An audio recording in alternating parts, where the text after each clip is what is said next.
మెదక్ జిల్లా చిలప్చేడు మండలం యూరియా కొరతను నిరసిస్తూ రైతులు ధర్నా నిర్వహించారు. చుండూరు శివార్లో మెదక్ జోగిపేట ప్రధాన రహదారిపైన రాస్తా రోకో చేపట్టారు. ఈ ధర్నాకు మద్దతు తెలిపినటువంటి స్థానిక ఎమ్మెల్యే సునీత లక్ష్మారెడ్డి రాష్ట్ర ప్రభుత్వంపైన స్థాయిలో విమర్శలు గుప్పించారు. ఇక గత ప్రభుత్వం రైతులను రాజులుగా చూస్తే ప్రస్తుతం కాంగ్రెస్ ప్రభుత్వం రైతులను రోడ్డు మీదకి తెచ్చిందని ఎమ్మెల్యే ఆరోపించారు.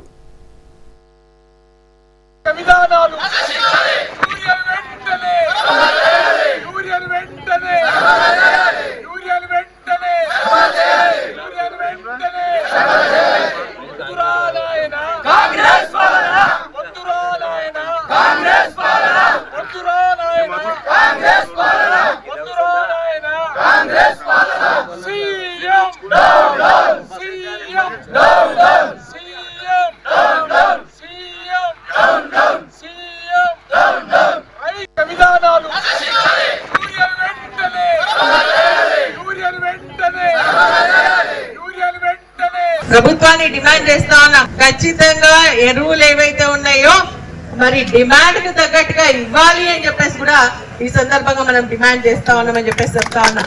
ఎకరాకు ఒకటి కాదు, పాస్బుక్ ఒకటి కాదు, ఒక ఆధార్ కి ఒకటి కాదు, ఖచ్చితంగా రైతులకు ఎంత అవసరం ఉంటే ఇంతకుముందు ఏ విధంగా ఇచ్చిండ్రో అదే విధంగా మొత్తం ఇవ్వాలి అని చెప్పేసి కూడా మేము డిమాండ్ చేస్తా ఉన్నాం. ఈ రోజు అధికారుల పైన కూడా మేము ఒత్తిడి తీసుకొని రావడం జరుగుతూ ఉంది. ఇక్కడ ఇన్ని లారీలు కావాలి, అక్కడ ఇన్ని లారీలు కావాలని చెప్పేసి చెప్తా ఉన్నాం. మీరు పిఎస్సీలకే కాదు, రైతు అగ్రోస్ ఉన్నాయి, మరి అదే విధంగా గ్లోమార్ ఉంది, ఇంకా ఎస్పీ వాళ్ళు ఉన్నాయి, అందరికీ ఇవ్వండి. ఒక్కొక్క రోజు ఒక్కొక్క దగ్గరికి పంపిస్తే ఆ రైతుల డిమాండ్ తప్పితే మీరు వారానికి ఒకసారి ఒక లోడ్ పంపిస్తే ఈ రోజు ఇప్పుడు ఇక్కడ మన రామచంద్ర రెడ్డి గారు చెప్తా ఉన్నారు. మన గట్టిగా మాట్లాడితే ఏమని చెప్పంటే ఒక లోడ్ పంపించిరట.